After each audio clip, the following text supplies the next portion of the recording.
I just got my brows tinted and laminated, and my brow girl told me you got to get Benefit Gimme Brow. So just being new to it, I went for the mini size, and I will say right when I opened it, my first thought was, wow, that's a lot smaller than I thought it would be. I should have just gone for the larger size.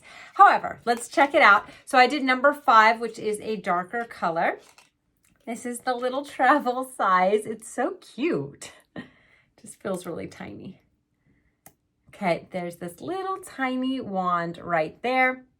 And then we're just gonna brush up. She really said to focus for me on the ends, and let's see the difference. So here's our before, and now let's see the after.